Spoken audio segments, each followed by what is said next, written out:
Time traveller செய்திகள். முதலில் தலைப்புச் செய்திகள். ஜனாதிபதி தேர்தல் நிர்ணயமானது திகதி.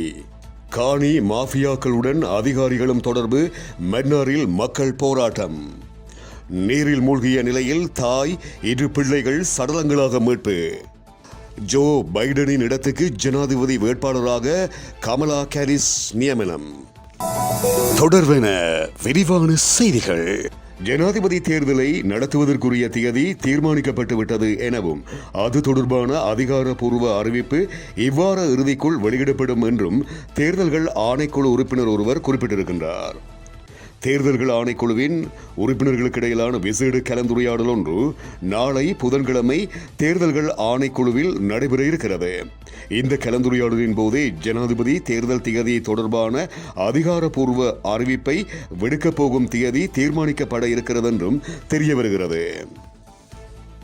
மன்னாரை சேர்ந்த விவசாயிகள் தமக்கான காணி உரிமை கோரி மன்னார் மாவட்ட செயலகத்துக்கு முன்பாக அடையாள கவனஈர்ப்பு போராட்டத்தை மேற்கொண்டிருக்கின்றார்கள்.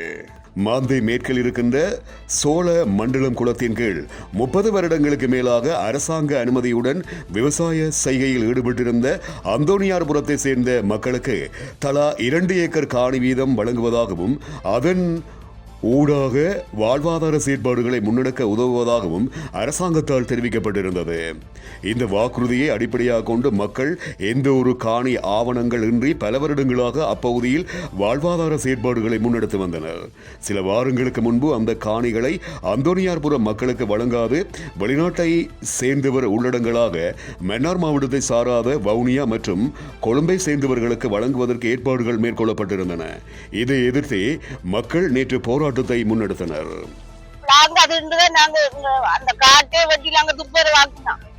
பிள்ளை குட்டிகள் எல்லாம் போய் நாங்க கஷ்டப்பட்டு இப்ப 30 வருஷ காலமா நாங்க போராடிக்கின்றோம். எங்களுக்கு அந்த காணி தர மாட்டேன்றாங்க. தென்னிலங்கையில் நீரில் மூழ்கி மரணமடைந்த பெண் மற்றும் 2 சிறுவர்களின் சடலங்களை போலீசார் மீட்டெடுத்திருக்கின்றார்கள். திஸ்ஸ மகாராம காவந்திஸ்புர பிரதேசத்தில் நீர் நிரம்பிய கல்குவாரியில் மூழ்கி மரணமடைந்த பெண் மற்றும் 2 சிறுவர்களின் சடலங்களை போலீசார் மீட்டெடுத்திருக்கின்றார்கள். 32 வயதுடைய பெண் ஒருவரும் அவரது 14 மற்றும் 9 வயதுடைய 2 பெண் பிள்ளைகளுமே இவ்வாறு மரணமடைந்திருப்பதாக போலீசார் குறிப்பிடுகின்றனர். இந்த வாரத்தின் முதல் 3 வாரங்களில் 1,09,393 சுற்றுலா பயணிகள் நாட்டுக்கு வருகை தந்துள்ளனர்.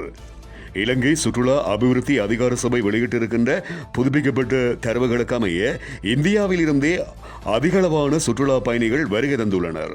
அத்துடன் இந்த வருடத்தின் இதுவரையிலான காலப்பகுதியில் 11,19,642 சுற்றுலா பயணிகள் நாட்டுக்கு வருகை தந்துள்ளனர்.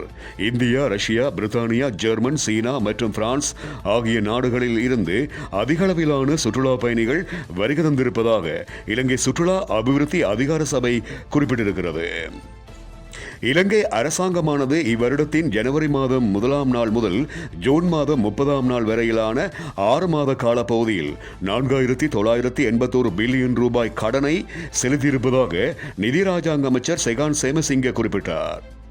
இது பத்திரங்கள் மற்றும் திரைசேரி உண்டியல்கள் ஊடாக பெறப்பட்ட கடனின் பெறுமதியை விட 129 பில்லியன் ரூபாய் அதிக கடன் தொகை எனவும் அமைச்சர் குறிப்பிட்டார். இதே காலப்பகுதியில் அரசாங்கம் பத்திரங்கள் மற்றும் திரைசேரி உண்டியல்கள் ஊடாக மொத்தமாக 4,852 பில்லியன் ரூபாய் கடன் தொகையை பெற்றிருப்பதாகவும் அமைச்சர் இதன்போது சுட்டிக்காட்டினார். இலங்கை மத்திய வங்கியிடமிருந்து பணத்தை பெறாமலேயே உரிய கடன் தொகை செலுத்தப்பட்டிருப்பதாகவும் அரசாங்கத்தின் கடன் முகாமைத்துவம் பணச்சந்தையில் கடன் செலுத்தும் அபாயத்தை குறைத்திருப்பதாகவும் அமைச்சர் மேலும் தெரியப்படுத்தியுள்ளார். இந்தியாவின் கேரள மாநிலத்தில் நிபா வைரஸினால் பாதிக்கப்பட்ட 14 வயது சிறுவன் மரணமடைந்திருக்கின்ற நிலையில் சுகாதார அதிகாரிகள் மக்களுக்கு எச்சரிக்கை விடுத்துள்ளனர். அத்துடன் இந்த வைரஸினால் பாதிக்கப்பட்ட மேலும் 60 பேர் ஆபத்தான நிலையில் இருப்பதாக மாநில சுகாதார அமைச்சர் வீனா ஜார்ஜ் குறிப்பிட்டுள்ளார். மேலும் மரணமடைந்த சிறுவனோடு தொடர்பு கொண்டவர்கள் தற்போது தனிமைப்படுத்தப்பட்டு இருப்பதாகவும் பரிசோதனைக்கு உட்படுத்தப்பட்டிருப்பதாகவும் கூறப்பட்டுள்ளது. இந்த நிலையில் அப்போதைய சேர்ந்த மக்களிடம் முகக்கவசம் அணியுமாறு கோரிக்கை விடுக்கப்பட்டுள்ளது. அமெரிக்க அதிபர் தேர்தலில் ஜனநாயக கட்சியின் வேட்பாளராக கமலா ஹாரிஸை உத்தியோகபூர்வமாக அறிவித்திருக்கின்றார் அதிபர் ஜோ பைடன். அமெரிக்க அதிபர் தேர்தல் நவம்பர் மாதம் நடைபெறவுள்ள நிலையில் ஜனநாயக கட்சியின் வேட்பாளராக ஜோ பைடனும் குடியரசுக் கட்சியின் வேட்பாளராக டொனால்ட் ட்ரம்பும் போட்டியிட தயாராக இருந்தனர். எனினும் டொனால்ட் ட்ரம்புடனான விவாதத்தின் போதும் அதற்கு முன்னரும் ஜோ பைடன் நினைவாற்றல் இழப்பால் பெரிதும் அவதிப்பட்டார். அவருடைய உடற்தகுதி மீதும் கடும் விமர்சனங்கள் முன்வைக்கப்பட்டதை அடுத்து ஜனாதிபதி தேர்தலில் இருந்து விலகும் முடிவை ஜோ பைடன் எடுத்திருக்கின்றார். ஜோ பைடன் விலகியதால் ஜனநாயக கட்சியின் வேட்பாளராக யார் அறிவிக்கப்படுவார்கள் என்பதில் பெரும் எதிர்பார்ப்பு இருந்தது. மிக்செல் ஒபாமா, கமலா ஹாரிஸ் ஆகியோருக்கு கூடுதல் வாய்ப்புகள் உள்ளன என்று கருதப்பட்ட நிலையில் கமலா ஹாரிஸை வேட்பாளராக உத்தியோகபூர்வமாக அறிவித்திருக்கின்றார் ஜோ பைடன். இத்துடன் டைம் டிராவலர் செய்திகள் நிறைவடைகின்றன.